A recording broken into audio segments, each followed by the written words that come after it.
ಇವತ್ತು ನಮ್ಮ ಸಂಸದೀಯ ಮಂಡಳಿ ಸಭೆ ಇದೆ. ನಮ್ಮೆಲ್ಲ ಮುಖ್ಯಮಂತ್ರಿಗಳು, ವಿರೋಧ ಪಕ್ಷದ ನಾಯಕರು, ರಾಜ್ಯದ ಅಧ್ಯಕ್ಷರನ್ನ ಮತ್ತೆ ಲೋಕಸಭಾ ಸದಸ್ಯರನ್ನ ಸಭೆಗೆ ಕರೆದಿದ್ದಾರೆ. ನಾನು ಕೂಡ ಬಂದಿದ್ದೀನಿ. ಸೊ ಇವತ್ತು ನರೇಂದ್ರ ಮೋದಿಯವರು ನಮ್ಮ ನಾಯಕರಾಗಿದ್ದಾರೆ, ಮುಂದೇನೂ ನಾಯಕರಾಗಿ ಇರ್ತಾರೆ. ಯಾಕಂದರೆ ದೇಶವನ್ನ ಇಂಥ ಒಂದು ಸಂದಿಗ್ಧ ಪರಿಸ್ಥಿತಿಯಲ್ಲಿ ನಡೆಸುವಂಥ ಶಕ್ತಿ ಇರೋದು ದೇಶದಲ್ಲಿ ಒಬ್ಬೇ ಒಬ್ಬ ನಾಯಕ, ಅದು ನರೇಂದ್ರ ಮೋದಿ, ಪ್ರಶ್ನೆನೇ ಇಲ್ಲ. ಇನ್ನು INDA ಪಾರ್ಟಿ ಇನ್ನು ನಾಯಕನಿಲ್ಲದ ದೋಣಿ ರೀತಿ ಇನ್ನೂ ಒದ್ದಾಡ್ತಾ ಇದೆ. ಮತ್ತೆ ಅವರು ಕಾಂಗ್ರೆಸ್ ಅವರು ಕಳೆದ 20 ವರ್ಷದಲ್ಲಿ 3 ಅಂಕೆಗಳನ್ನ ದಾಟ್ಲೇ ಇಲ್ಲ. ಈ ಸರಿನೂ 99ರಲ್ಲೇ ಉಳ್ಕೊಂಡಿದ್ದಾರೆ. 100 ಹೋಗ್ಲೇ ಇಲ್ಲ, 100 ಕ್ರಾಸ್ ಮಾಡಲೇ ಇಲ್ಲ. ಅವರು ದೊಡ್ಡದಾಗಿ ಕ್ಲೈಮ್ ಮಾಡ್ತಾರೆ, ಏನೋ ಸಂಭ್ರಮ ಆಚರಣೆ. ನಾವು 240 ಸ್ಥಾನಕ್ಕೂ ಹೆಚ್ಚು ಸ್ಥಾನಗಳನ್ನ ನಾವು ಗೆದ್ದಿದ್ರಿ. ನಾವು 240, ನಮ್ದರಲ್ಲಿ ಅರ್ಧನೂ ಗೆದ್ದಿಲ್ಲ. ಅವ್ರು ಕಾಂಗ್ರೆಸ್ ನಮ್ಮ MP ಗಳಲ್ಲಿ ಅರ್ಧನೂ ಗೆದ್ದಿಲ್ಲ. ಆದರೆ ಏನೋ ವಿಜೃಂಭಣೆಯಿಂದ ಮಾಡ್ತಾ ಇದ್ದಾರೆ. ಸೊ ಹಿಂದೆನೂ ಕೂಡ ಅಟಲ್ ಬಿಹಾರಿ ವಾಜಪೇಯಿ ನೇತೃತ್ವದಲ್ಲಿ 21 ಪಾರ್ಟ್ನರ್ಸ್ ಜೊತೆ ಸರ್ಕಾರ ನಡೆಸಿದಂಥ ಅನುಭವ BJPಗಿದೆ. ನರೇಂದ್ರ ಮೋದಿಯವರು ಕೂಡ ರಾಷ್ಟ್ರ ನಾಯಕರು, ಪ್ರಪಂಚದ ನಾಯಕರಾಗಿ ಗುರುತುಕೊಂಡಿದ್ದಾರೆ. ಅವರು ಎಲ್ಲರನ್ನ ಸರಿತೂರಿಸ್ಕೊಂಡು ಒಳ್ಳೆಯ ಆಡಳಿತವನ್ನು ಮುಂದಿನ 5 ವರ್ಷಗಳಲ್ಲಿ ದೇಶದ ಅಭಿವೃದ್ಧಿಗೆ ಕೆಲಸ ಮಾಡ್ತಾರೆ. ನಾವೆಲ್ಲರೂ ಕೂಡ ನರೇಂದ್ರ ಮೋದಿಯವರ ಜೊತೆ ಇದ್ದೀವಿ. ನಮ್ಮೆಲ್ಲರ ಬೆಂಬಲ ನರೇಂದ್ರ ಮೋದಿಯವರಿಗೆ. ಸರ್, ವಿಪಕ್ಷ ನಾಯಕರಾಗಿ ನಮ್ಮ ಕರ್ನಾಟಕಕ್ಕೆ ಎಷ್ಟು ಸಚಿವ ಸ್ಥಾನ ಸಿಗ್ಬೋದು ಅಂತ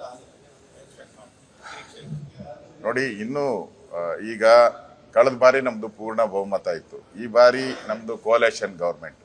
ಅಷ್ಟು ಕೋಲೇಷನ್ ಗೌರ್ಮೆಂಟ್ ಏನೇನಿದೆ ಅವೆಲ್ಲನೂ ಕೂಡ ಈಗಾಗಲೇ ನಮ್ಮ ನಾಯಕರು ಮಾತಾಡ್ತಾ ಇದ್ದಾರೆ. ನಮ್ಮದು ಹೆಚ್ಚಿನ ಸ್ಥಾನ ಕರ್ನಾಟಕಕ್ಕೆ ಸಿಗಬೇಕು ಅನ್ನೋದು ನಮ್ಮದು ಕೂಡ ರಿಕ್ವೆಸ್ಟ್ ಇದೆ. ಆದರೆ ಹೀಗೆ ಬೇಕು, ಇಂಥವ್ರಿಗೆ ಬೇಕು, ಹೀಗೆ ಆಗಬೇಕು ಅನ್ನೋದು ನಮ್ದೇನಿಲ್ಲ. ಒಟ್ಟಲ್ಲಿ ನಮ್ಮ BJP ಸರ್ಕಾರ ಕೇಂದ್ರದಲ್ಲಿ ಸುಭದ್ರವಾಗಿರಬೇಕು, ಅದು ಮುಖ್ಯ. ಉಳಿದಿದ್ದೆಲ್ಲ ರಾಷ್ಟ್ರೀಯ ನಾಯಕರು ನೋಡ್ಕೊಂತಾರೆ. ಸರ್, ಈಗ ನಾಗೇಂದ್ರ ಅವರ ಪ್ರಕರಣ ಕೊನೆಗೂ ರಾಜೀನಾಮೆಯಲ್ಲಿ ಮುಕ್ತಾಯ. ಕರ್ನಾಟಕ ಸರ್ಕಾರದ 1 ವರ್ಷದ ಸಾಧನೆ, STಗಳ ಹಣವನ್ನ 187 ಕೋಟಿ ಹಣವನ್ನ ಲೂಟಿ ಹೊಡೆದಿರುವಂಥದ್ದು, ಅದು ಚೆಕ್ ಮುಖಾಂತರ. ಅದು ಇಲ್ಲಿರೋ ಕರ್ನಾಟಕ ಕಾಂಗ್ರೆಸ್ ಸರ್ಕಾರ, ಹೈದರಾಬಾದಲ್ಲಿರೋ ಕಾಂಗ್ರೆಸ್ ಸರ್ಕಾರ, ಇವೆರಡು ಒಳ್ಳೆ ಲಿಂಕ್ ಇಟ್ಕೊಂಡು ಇದು ಪೂರ್ತಿ ಹಣನ ಎಲ್ಲೆಲ್ಲಿ ಹೋಗಿದೆ, ಯಾವ್ಯಾವ ರಾಜ್ಯಕ್ಕೆ ಹೋಗಿದೆ, ರಾಹುಲ್ ಗಾಂಧಿ ಅವ್ರಿಗೆ ಎಷ್ಟು ಹೋಗಿದೆ, ಸುರ್ಜೇವಾಲಾಗೆ ಎಷ್ಟು ಹೋಗಿದೆ, ಎಲ್ಲನೂ ಕೂಡ ಬಯಲಿಗೆ ಬರ್ಬೇಕಾಯ್ತು. ನನಗೆ ಅನ್ಸುತ್ತೆ ಪಾಪ ನಾಗೇಂದ್ರ ಪಾಪದ ವ್ಯಕ್ತಿ. ಅವನು ಕಡಿಮೆ ದುಡ್ಡು ತಗೊಂಡಿರೋದು, ಜಾಸ್ತಿ ದುಡ್ಡು ತಗೊಂಡಿರೋದು ಮುಖ್ಯಮಂತ್ರಿ ಅವ್ರ ಟೀಮು. ಯಾಕಂದ್ರೆ ಫೈನಾನ್ಸ್ ಮಿನಿಸ್ಟರ್ ಬರುವಂಥದ್ದು ಮುಖ್ಯಮಂತ್ರಿಗಳ ಅಡಿಯಲ್ಲಿ. 80% ನುಂಗಿರುವಂಥದ್ದು ಕಾಂಗ್ರೆಸ್ಸಿನ ಪಾರ್ಟಿಯವರು. ಅದರಿಂದ ನಾವು ಮುಖ್ಯಮಂತ್ರಿ ರಾಜೀನಾಮೆಯನ್ನ ಕೇಳ್ತಾ ಇದ್ದೀವಿ. ಯಾಕೆಂದ್ರೆ ಫೈನಾನ್ಸ್ ಮುಖ್ಯಮಂತ್ರಿಗಳ ಅನುಮತಿ ಇಲ್ದರೆ ಒಂದೇ 1 ಕೋಟಿನೂ ಕೂಡ ಆಚೆ ಹೋಗೋಕ್ಕಾಗಲ್ಲ. ಯಾಕಂದ್ರೆ ಹಣನೇ ಇಲ್ಲ. ಪಾಪರ ಹೊಟ್ಟಿದೆ ಸರ್ಕಾರ.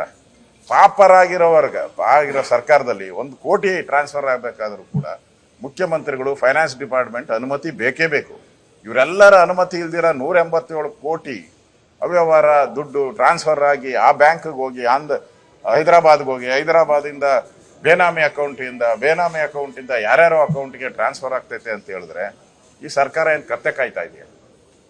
ಈ ಸರ್ಕಾರ ಏನು ಬದುಕಿದೆಯಾ? ಈ ಸರ್ಕಾರಕ್ಕೆ ಮಾನ ಮರ್ಯಾದೆ ಇದೆಯಾ? ಇಷ್ಟು ದಲಿತರ 1 ವರ್ಷದ ಸಾಧನೆ ಮಾಡ್ಲಿ ನೋಡೋಣ. ಇವರು 1 ವರ್ಷದ ಸಾಧನೆ ಏನೋ ಮಾಡ್ತೀನಿ ಅಂತಾರಲ್ಲ, ಮಾಡ್ಲಿ. 187 ಕೋಟಿ ಗುಳುಮ್ ಅಂತ ನಾವು ಮಾಡ್ತೀರಿ ಇವ್ರಿಗೆ. ಈ 1 ವರ್ಷದ ಸಾಧನೆ 187 ಕೋಟಿ ಗುಳುಮ್ ಅನ್ನೋದೇ ನಾವು ಅಜೆಂಡಾವನ್ನ ಇಟ್ಕೊಂಡು ನಾವು ಇಡೀ ರಾಜ್ಯಾದ್ಯಂತ ಈಗಾಗಲೇ ಹೋರಾಟ ಪ್ರಾರಂಭ ಮಾಡಿದಿರಿ. ನಾವು ಮುಂದೇನೂ ಕೂಡ ಈ ಹೋರಾಟವನ್ನ ಕಂಟಿನ್ಯೂ ಮಾಡ್ತೀವಿ. ಮುಖ್ಯಮಂತ್ರಿ ರಾಜೀನಾಮೆ ನೀವು ಹೇಳ್ಬೇಕಾದ್ರೆ ಒಂದು 2 ಹೆಸರು ಪ್ರಮುಖವಾಗಿ ಹೇಳಿದ್ರಿ. ರಾಹುಲ್ ಗಾಂಧಿಗೆ ಹಣ ಹೋಗಿದೆ, ಸುರ್ಜೇವಾಲಾಗೆ ಹಣ ಹೋಗಿದೆ ಅಂತ. ಇದು ಗಂಭೀರ ಆರೋಪ. ಅಂದ್ರೆ ಇಲ್ಲಿಂದ ಅಲ್ಲಿ ಅವರು ನೇರವಾಗಿ ಹಣ ಕೊಟ್ಟಿದ್ಯಾ ಅಥವಾ ನೀವೇನಾದ್ರೂ ಬೇರೆ ಮತ್ತೆ ಎಲ್ಲೋಯ್ತು? ಎಲೆಕ್ಷನ್ ಟೈಮಲ್ಲಿ, ಎಲೆಕ್ಷನ್ ಬಂದಾಗ ಈ ಹಣ ಟ್ರಾನ್ಸ್ಫರ್ ಆಗಿದೆ. ಎಲೆಕ್ಷನ್ ಟೈಮ್ಗೆ ಏನು ಹೋಗ್ತೈತೆ? ಟ್ರಾನ್ಸ್ಫರ್ ಆಗಿರೋದು ಅದಕ್ಕೆ.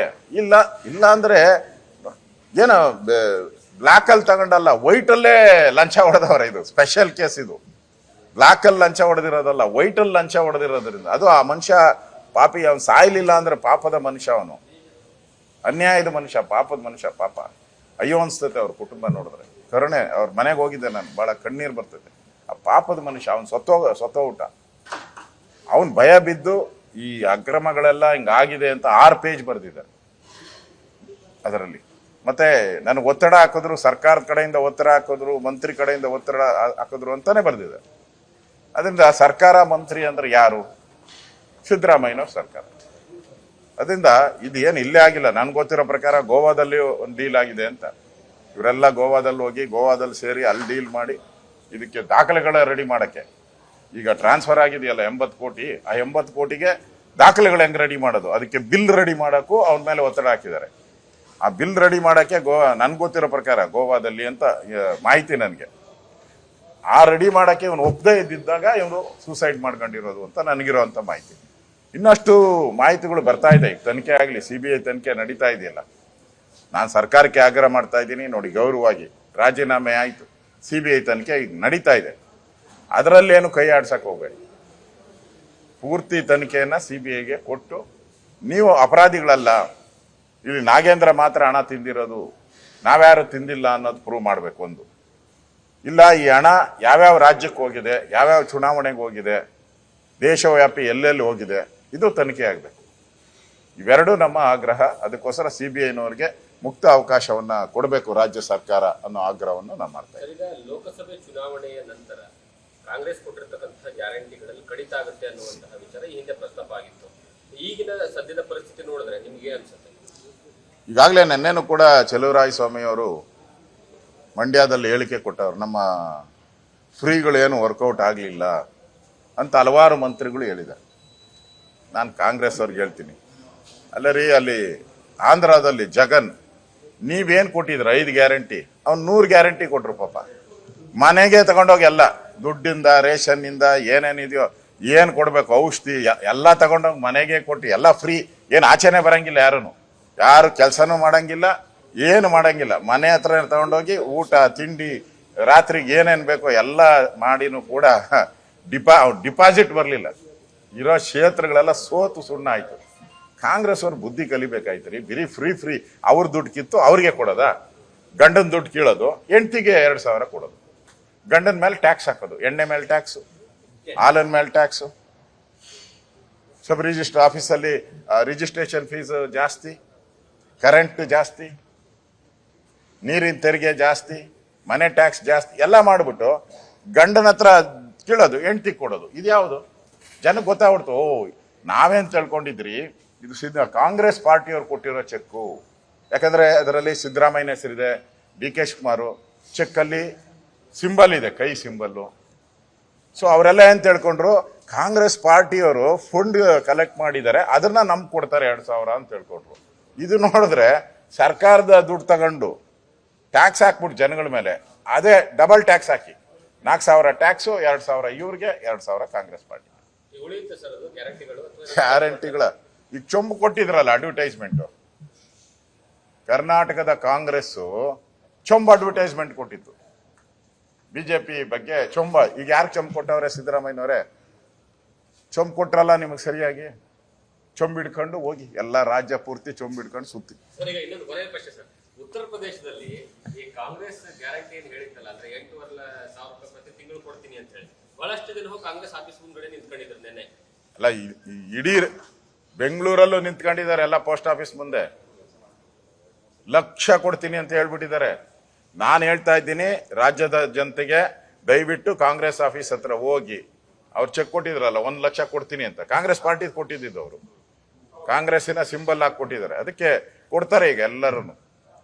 1 ಲಕ್ಷ ಕೊಡ್ತೀನಿ ಅಂತ ಹೇಳಿದಾರಲ್ಲ, 1 ಲಕ್ಷ ಕೊಡ್ತಾರೆ ನೋಡಿ. ಕಾಂಗ್ರೆಸ್ ಈಗ ಚೆಕ್ ಕೊಟ್ಟಿದ್ದಾರಲ್ಲ, ಚೆಕ್ ಬೋಗಸ್ ಆತತೆ. ಇಲ್ಲ, ಕಾಂಗ್ರೆಸ್ ಪಾರ್ಟಿ ಬೋಗಸ್ ಆಗ್ಬಿಡ್ತತೆ. ಈ ಕಾಂಗ್ರೆಸ್ ಅವ್ರು ಕೊಟ್ಟಿಲ್ಲ ಅಂದ್ರೆ ಬೋಗಸ್ ಕಾಂಗ್ರೆಸ್ ಆಗೋತತೆ. ಅವ್ರಿಗೆ ಮಾನ ಮರ್ಯಾದೆ ಇದ್ರೆ ಬೋಗಸ್ ಕಾಂಗ್ರೆಸ್ ಅಲ್ಲ, ಇದು ಒರಿಜಿನಲ್ ಕಾಂಗ್ರೆಸ್. 120 ವರ್ಷದ ಕಾಂಗ್ರೆಸ್ ಅಂತ ತೋರಿಸ್ಬೇಕಾದ್ರೆ ಆ ಚೆಕ್ನೆಲ್ಲ ಅವ್ರು ಕ್ಯಾಶ್ ಮಾಡ್ಕೊಡ್ಬೇಕೀಗ. ಇಲ್ಲ ಅಂದ್ರೆ ಈ ಬೋಗಸ್ ಅಂತ ಜನನೇ ಬೀದಿಗಿಳಿದು ಇವ್ರ ಮೇಲೆ ದಾಳಿ ಮಾಡೋ ಅಂಥದ್ದು ಆಗ್ತೈತೆ. ಅದಕ್ಕೆ ಬೇಡ. ನೀವೇನು ಕೊಟ್ಟಿದ್ರೆ, ಯಾರ್ಯಾರಿಗೆ ಚೆಕ್ ಕೊಟ್ಟಿದ್ದೀರಾ ಕಾಂಗ್ರೆಸ್ ಪಾರ್ಟಿ, ದಯವಿಟ್ಟು ಅವ್ರು ಯಾರು ಕೊಟ್ಬಿಡಿ ದುಡ್ಡು. ಅಟ್ಲೀಸ್ಟ್ ಒಂದ್ಸರಿ ಆದ್ರೂ ಕೊಟ್ಬಿಡಿ.